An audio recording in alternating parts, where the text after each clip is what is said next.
Hello મિત્રો, કેમ છો? મજામાં બધાય? કે તો આજના અમે વોલની શરૂઆત કરવા જઈ રહ્યા છીએ. તે લાલભાઈ છે પોતે ઠલ્લા હું લાલભાઈ ઠૈયા મારવા જઈ રહ્યા છે. ઠૈયા લાગી જાય પછી પ્લાસ્ટર ચાલુ કરવાનું છે. જુઓ તમે મિત્રો કેવી રીતે લાલભાઈ ઠૈયા મારે છે.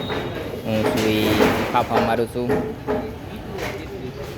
તમે જોતા રહેજો, છેલ્લે તક બના રહેજો મિત્રો. બીજું કાંઈ નથી આમાં, જુઓ તમે. દોરી પકડવાનું કીધું છે લાલભાઈ. દોરી પકડી લીધી છે, તમે જોઈ શકો છો. દોરી પકડતા પકડતા હાથ ખેંચાઈ જાય છે. જુઓ મિત્રો, હવે તમે લાલભાઈ પ્લાસ્ટર મારી રહ્યા છે. તમે જોઈ શકો છો કેવી રીતે લાલભાઈ પટાપટી બોલાવે છે. આ જુઓ પ્લાસ્ટર લાગી ગયું છે. હવે તમે જોઈ શકો છો મિત્રો લાલભાઈ કેવી રીતે પટ્ટી ગયા છે. આજનું પ્લાસ્ટર પૂરું થઈ ગયું છે, તમે જોઈ શકો છો મિત્રો.